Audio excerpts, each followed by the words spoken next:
Hey there, it's Andre Johnson here with Deal Mastery. We have our Deal Finders Friday call, and very happy to have Reese Pennington with Deal Closers here with us. How you doing, Reese? I'm doing great, man. Thanks. And we have one of our Deal Finders, one of our clients, Lauren Proctor, with us as well. How are you, Lauren?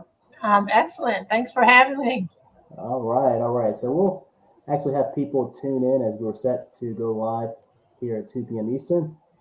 We're going to try to bring a Deal Finders Friday call to you on a regular basis moving forward. So what I want to do off the top is just touch on, just some market news before we dive into the topic of the day, which is finding distress and motivated sellers. And, from a topical sense, there is a ton of opportunity in the marketplace right now. We're no doubtedly in a market shift right now, and where that market takes us, none of us has a crystal ball, but we know there are about a third of U.S. households that were either late or missed their housing payment for the month of July. I'm talking about this current here and now, the month of July. A third of U.S. households missed their housing payment or were late on their housing payment. And so, what that is going to create, no doubtedly, is going to be more distress. There's going to be more pressure put on U.S. households, and many of those households are absentee-owned properties.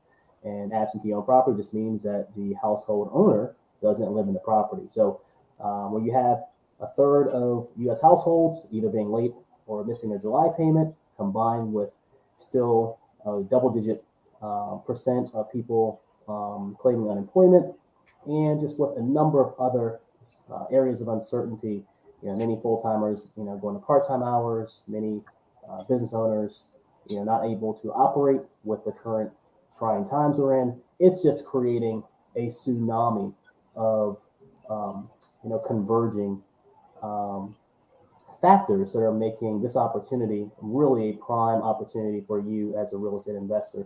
So does that mean that we have to be pirates and come in and do, bad things to homeowners? No, it means that we can come in and provide, win-win solutions to help, homeowners, property owners in distress to, get out of those situations. So again, today's topic, again, Andre Johnson here at Deal Mastery with our Deal Finders Friday call. We have Reese Pennington heading up Deal Closers and our Deal Finders client, Lauren Proctor here. We're going to be talking about actually finding motivated and distressed sellers. And we're going to do that in the spirit of walking and talking through an actual campaign that Lauren has run as a result of coming on board using our Deal Finders funnel. So why don't I kick it over to you, Lauren, and so you can introduce yourself, let people know, what investment strategies you've been pursuing up till now, kind of your background, and now what you're doing with us and running campaigns. Okay, great. Well, as Andre said, my name is Lauren Proctor. I live in Rockville, Maryland, and I consider myself a real estate investing novice. I've been poking around real estate investing for many years.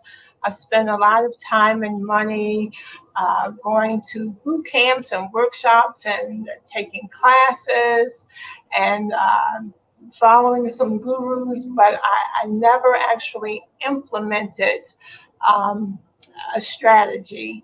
And I've been following Andre for a while, but when he introduced the Deal Finders funnel, it just clicked for me that this was the kind of tool that I needed because it really does address so many factors in finding qualified leads. And that was a big challenge for me initially. So that's how I've come to Deal Finders. And I'm initially looking to wholesale some properties initially to build up some cash reserves. And then I want to move into a buy and hold strategy to build an income producing portfolio that hopefully will supplement retirement. So that's Sounds good. Sounds perfect. And so, just again, some context. We've been seeing Lauren come to many of our deals meetup and deal mastery events for years, and we were just very fortunate that we were able to bring her in to our deal mastery family. We actually helped Lauren to get on board to fund 6 months of her marketing activities and many of her operational expenses associated with building a real estate business with our Deal Mastery funding that we have. So anyone that's out there thinking, I just don't have the money to get started in real estate, we've got you covered. We have a Deal Mastery funding division of our company now that can help new and experienced investors to fund and grow your business. So Reese, why don't you chime in? And I know that you head up the deal closers division here with Deal Mastery and working with a number of our clients, including Lauren. Why don't you go ahead and chime in and talk about her most recent campaign? We actually have some data here on the screen, and what we're looking at here on the screen is we're looking at the actual last 30 days of a campaign that Lauren just ran with us, and I'll let you kind of take it over, just get a big picture view. You don't have to necessarily dive into specific numbers. Just talk about maybe some calls that you and Lauren have had, maybe some three-way calls with sellers, maybe the motivations, the obstacles, the issues, the problems you've had to solve in working with Lauren and trying to get some properties into contract. Yeah, absolutely. So I can talk about one in particular that we've been negotiating on for a couple of weeks now. This gentleman was looking for a little bit more than retail on the property, and that really has to do with the amount of money that he owes, and he's also trying to walk away with some cash out of the deal. However, if he went to go even list it for the retail value, he would have to come to the table with about $20,000 to $25,000. So what we're trying to do with that client is we're still in negotiations, but they're willing to let us take over the mortgage payments. But what we're still negotiating on is the money that he's looking to walk away with. Now as we've gotten into the deal even further, we found out that originally he wasn't behind on his mortgage, but now he's about 2, which is probably coming up to being close to 3 months behind, and he has an HOA that he hasn't paid for a very long time. That has a bill of about $11,000. So that's putting a damper on the amount of money that we can give him at closing. So I know we have another follow-up with him to see how we can, get that money down. He started at 40,000.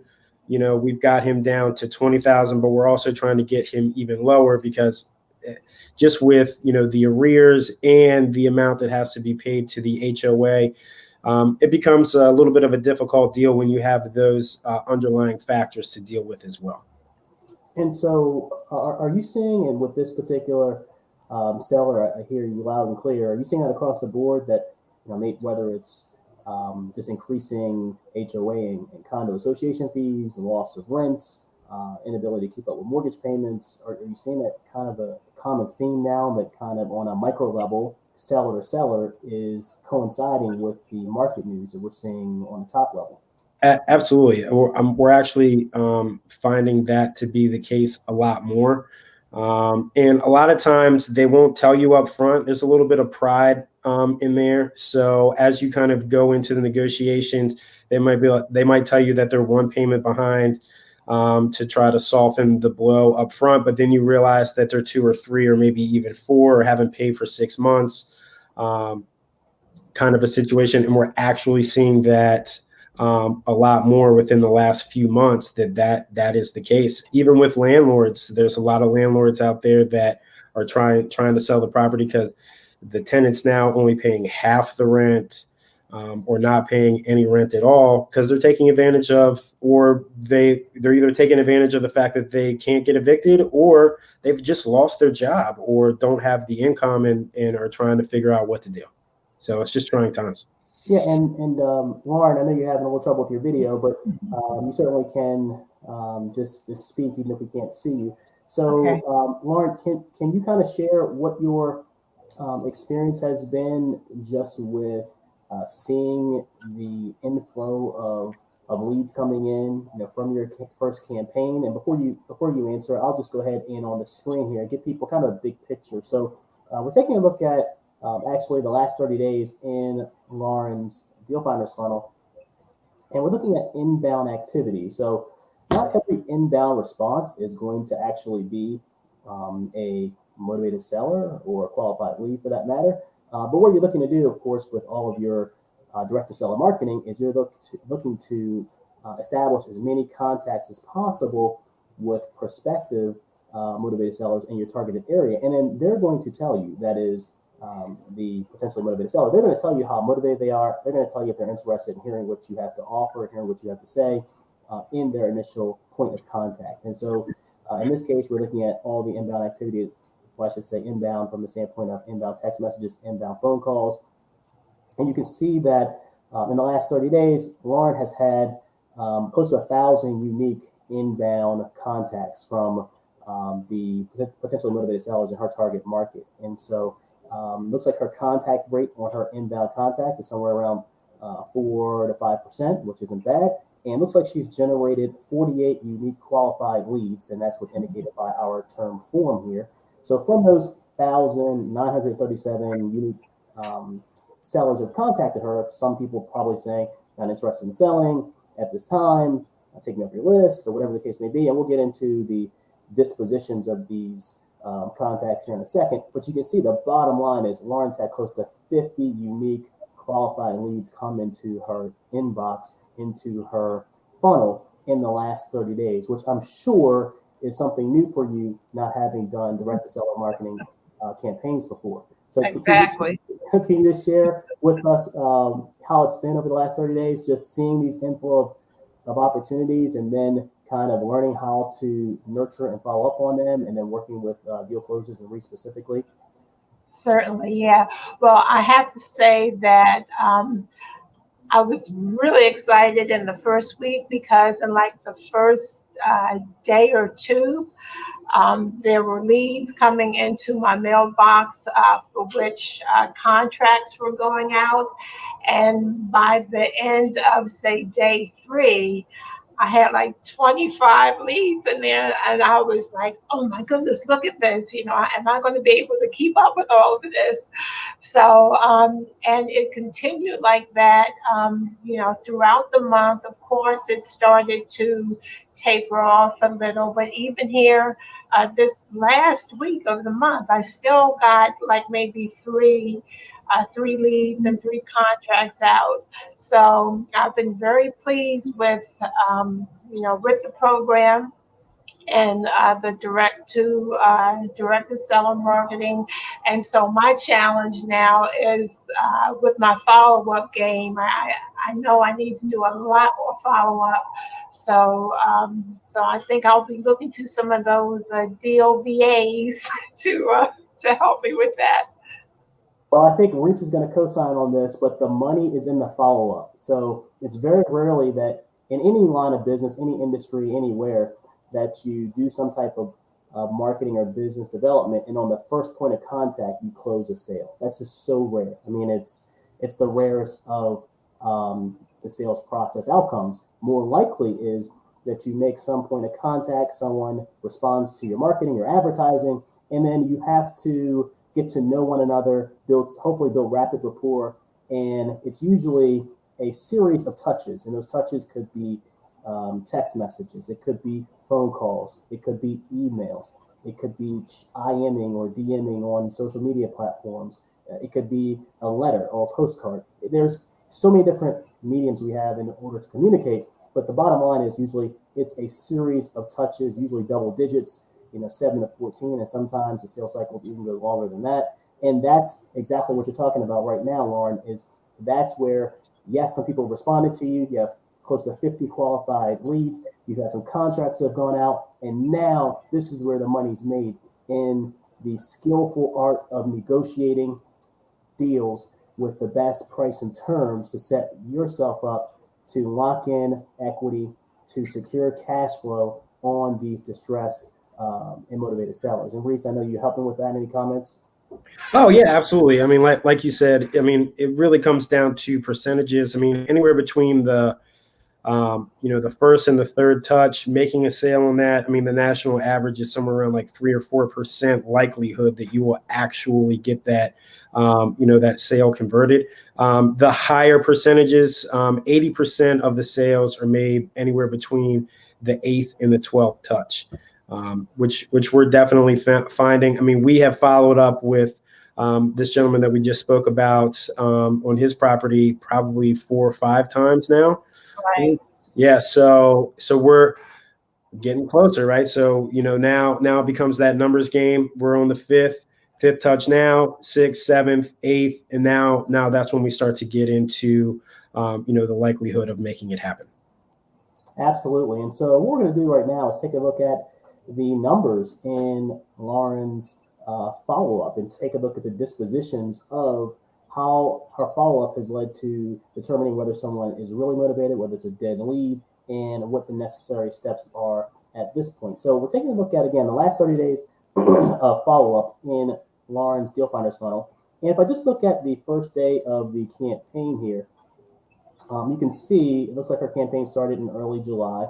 And you can see if I scroll up some to give you a view there, it looks like the activity broke down to 251 dead leads, 48 follow-up with seller, 57 not yet interested. It looks like there were 22 lead forms submitted or qualified leads, and then a couple of other categories like 7 offers were sent on that first day. I'm not going to go through every day. I just want to highlight some big points here. So after 30 days, again, roughly close to 1,000 unique sellers have established contact with Lauren. She still has less than 50% of her pipelines marked as dead lead. So what does that mean? That means 50% or more than 50% are not dead. So that means that you have to continue to nurture the relationship, the rapport building. Out of the 50+% that are not dead, that still has opportunity there to strike a deal. It looks like 19% are categorized or have a disposition by her virtual assistants as follow-up with seller. Another 17% or not yet interested. And then you have other categories down here. A lead form has already been submitted or qualified lead has been submitted. An offer has already been sent. Maybe down here 2% of the properties were listed as sold. So the bottom line is this, folks, is exactly what a direct-to-seller marketing campaign looks like. It looks like starting with your desired target market, whatever your targeted market is. And we have deal finders all over the country, from the East Coast to the West Coast, North, South, all over the country. And then, of course, it includes your targeted type of property. So, Lauren, what type of properties are you targeting? Single-family residences and townhouses. Okay, and so we have deal finders that are targeting multifamily, some that are targeting mobile homes, some that are targeting, just mixed use or retail. So you can target whatever types of properties you want in whatever area. And what area are you targeting the properties, Lauren? I'm in Prince George's County, Anne Arundel County, and Howard County, all in Maryland. Okay, in Maryland. And so, again, it doesn't matter where you are desiring to target motivated sellers or what types of properties. We can help you with building that list and then help you with setting up the funnel automation and then getting your campaign going. So as far as just the follow-up, Reese, with some of maybe some of the calls that you've had, what process do you have in place for scheduling appointments? What does that process look like? So the process looks like, we have, we have deal closer VAs and then VAs even in the background of the Deal Finders funnel system that are helping our deal closer clients go ahead and schedule time on my calendar. And then once we do have that conversation, I always try to end that conversation with scheduling a follow-up as much as we possibly can. And then what we do is we either have the VA schedule that or we schedule it ourselves on the calendar. So that way we can continuously be in front of that seller, because as we all know, all the data, everyone has access to the same data, but you want to be in the forefront of that seller's mind and constantly communicating with them without being a nuisance, of course, to continue the process further.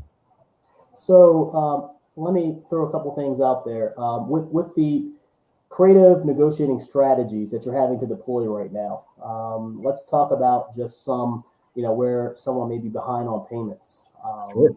or maybe there's a tenant in the property that's not paying rent, or, and you could pick a scenario that you and Lauren are working on. Why don't you just throw out, some golden nuggets of creative negotiating and closing strategies that's working right now? Yeah. So like I talked about the one with Lauren, but what I'm really trying to figure out in these conversations are, a lot of times we're either getting landlords or even homeowners that are the landlord's not receiving rent, or the homeowner is unable to pay that mortgage and they're behind. So, the bank wants their money, the landlord also wants their money. And so let's talk about the landlord for example, right? We've had conversations with and not just Lauren, but just with other clients as well, with some of these landlords who are like, well, I don't think that you'll be able to, I can't do anything with the property until I'm able to get these tenants out. Well, Mr. Seller, what if I was able to just purchase the property from you, and completely, you can not even worry about the tenant. I'll make it my problem, right? I'll completely take over that entire burden for you. However, depending if they have, a mortgage that might be behind, we might have to go in a route of taking over those payments, because that landlord really planned on keeping that property for a long period of time. But now the tenant's not paying. There's thousands of dollars that they didn't really have in reserves to be able to pay that mortgage for the 4 months or so that the tenant hasn't been paying. So it becomes just a giant burden. So it's really about, us trying to solve that problem for that landlord. And a lot of times we've been able to negotiate just taking over the payments, taking over the entire problem with that tenant. And then the way that we normally go about taking care of that tenant is we'll contact them after we're able to close on the house and just offer them cash for keys. Right. Okay. So, hey, here's some money. This will allow you to get into a new place, maybe something that's a little bit more affordable. So that way, we can get that property vacant and rent it out again to a tenant that's going to be able to make those monthly payments. All right, sounds good. Sounds good. And so, Lauren, just a question for you: how has it been with being on these calls? For the first time, on these three-way calls with Reese and deal closers, and hearing some of the motivations, some of the situations the sellers are in, and then trying to figure out, okay, well, how can I help this seller and also do it to the benefit where I can either benefit from the cash flow that's possible there, or possible fix and hold, or whatever the strategy is that you're considering. Well, it's been very instructional, very helpful, because with some of these calls, at the end of the call, Reese will ask me, well, what do you think? Is it a deal or not? And my first reaction is, no, it doesn't sound like a deal to me.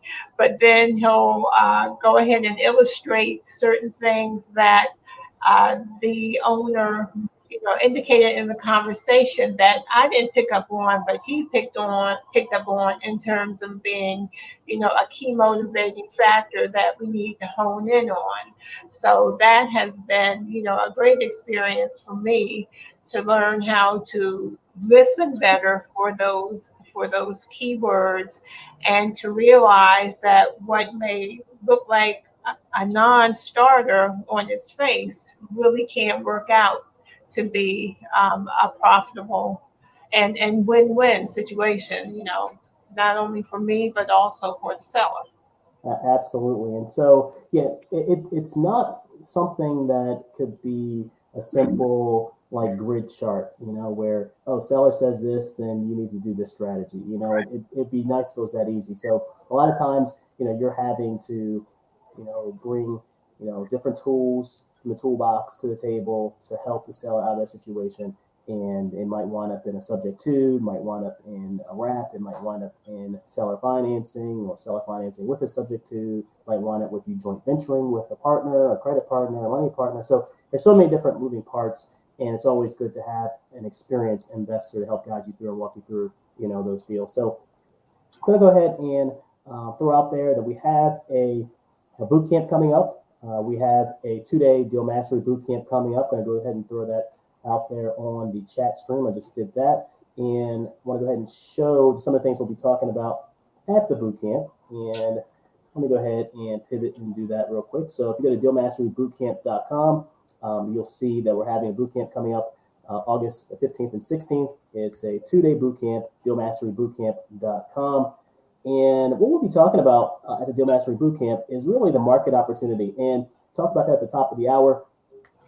There is so much opportunity with the tsunami of evictions and mortgage and rent delinquencies that are out there. And again, this is not to be positioning you to be a pirate of sorts, doing some negative things. It's to be a helpful solution provider, to the distressed homeowners and investors out there that can't keep up with their payments. And so, one of the things we'll be talking about beyond just knowing what the opportunity is, it's getting a hands-on and expert instructor-led sessions with actionable, easy to implement systems and strategies so that you can start building a cash flow portfolio, whether it be short or long-term rentals. We actually have one of our Deal Mastery experts coming in that's going to be training on how to build a six-figure business in short-term rentals.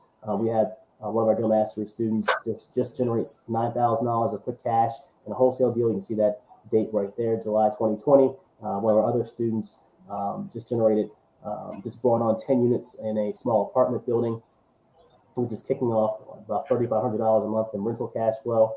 That's like $42,000 in cash flow a year.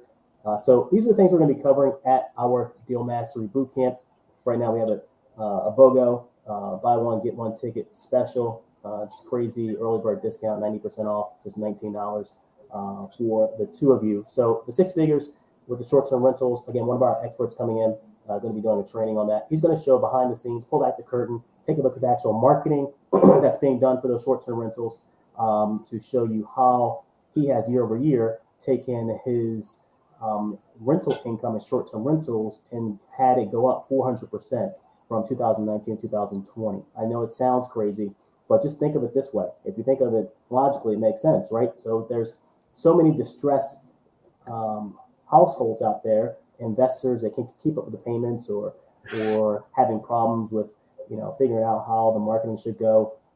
Whereas you can take advantage of the opportunities, come in, take over payments. People aren't traveling to Europe. People aren't traveling to the Caribbean. People are staying home for staycations versus going abroad for vacations. So short-term rentals is in a perfect scenario right now where the demand is super high, but the supply is also distressed because of the situations with people losing their jobs, behind on payments, etc. So you have the best of both worlds: super high demand, and then very high distress on the sell side. So it's a perfect opportunity to get in and learn the short-term rental business. So we have a Deal Mastery expert coming in to talk about short-term rentals, whether it be vacation rentals or local rentals, and just a number of very, very market time relevant topics. We'll be talking about finding distressed sellers. We'll be walking through the Deal Finder's formula to find distressed sellers in today's marketplace. Everything starting with the targeted list, like Lauren started with her campaign, going through automation strategies, skip tracing, auto dialers, cold calling, text messages, ringless voicemails, voice broadcasts, marketing follow-up, and joint ventures. So we'll be breaking down Deal Finder's formula at this 2-day Deal Mastery Bootcamp. We'll also, and again, the Deal Mastery Bootcamp is Saturday, Sunday, 2 days, August 15th and 16th. It's 100% virtual, so no matter where you are in the country, you can take advantage of being with us for 2 days. Reese will be actually our Deal Mastery expert doing the training on negotiating and closing. Reese, you wanted to share a few words of what you'll be covering? Yeah. So I'll be covering basically the entire sales process of how to open up the conversation, how to fact find, and how to overcome objections, build rapport, and get that contract signed, and get more deals closed. So it's going to be an entire roadmap on how to do that. All right, sounds good. And he's being very humble. He has a roadmap sales process that he'll break down, and he's done that for many of our students and helped them to get to the point where they can start to close deals on their own if they want, or take advantage of the deal closers to be a dedicated closer do it for them. So Reese will be breaking that down, the negotiating and sales process.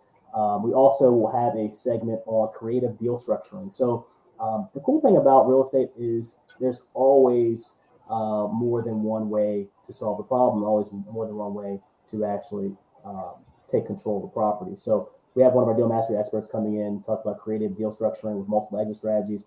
Exit could be a wholesale deal. Exit could be master lease. It could be subject to, it could be land installment, contract for deed. So we're going to be breaking down all those creative deal structuring, showing you different multiple exit strategies with these different deals with the motivated sellers in your pipeline. So again, just to put a bow on it, 2-day Deal Mastery Bootcamp with an early bird special that's ending soon.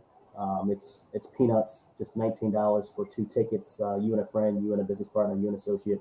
DealMasteryBootcamp.com. Hopefully, we'll see you once you register and see you on the other side. So, as we wrap up here, Lauren, any thing you want to add in terms of just how things have started for you? Maybe words of suggestions or encouragement for people that are thinking about starting their own direct-to-seller marketing campaigns? Well, I'm really excited for the future. I've just, finished my first campaign. I can't wait for my next campaign to get started next month. And I'm just looking forward to building on what I'm learning and continuing to work with Reese and the other VAs in the background to help get contracts, properties under contract. And I would say, especially with the funding assistance that you provided, I'm really glad that I did this. And I would encourage anyone that has an interest in developing a real estate business to give Deal Mastery a second look, a third look, because it took me a few examinations before I made that final decision, but it's well worth the effort, well worth the investment. And come on out and join us. Sounds good. Sounds good. And so we like to be very hands-on, with our family, our Deal Mastery family. We have a private discussion board, which will immediately be given access to. Once you sign up for the boot camp, you'll get to experience that similar hands-on and expert training and mentoring and support that we give all of our Deal Mastery family. So go ahead and sign up for the Deal Mastery Bootcamp, DealMasteryBootcamp.com. Reese, any final words? Yeah, I mean, I hope to see you guys at the boot camp. Again, it's less than $10 for 2 people, and we're going to be going over the entire sales process. So if you guys are curious on how to close more deals or how to better negotiate and really overcome a lot of those objections, go ahead and sign up. Sounds good. So that's it. That's all. So thank you for being with us either live or watching a replay. We'll try to come back at you with a Deal Finders Friday call on a regular basis. So for now, this is Andre Johnson with Reese Pennington and Lauren Proctor signing off, and we will see you on the other side. Just remember, you're just a deal away.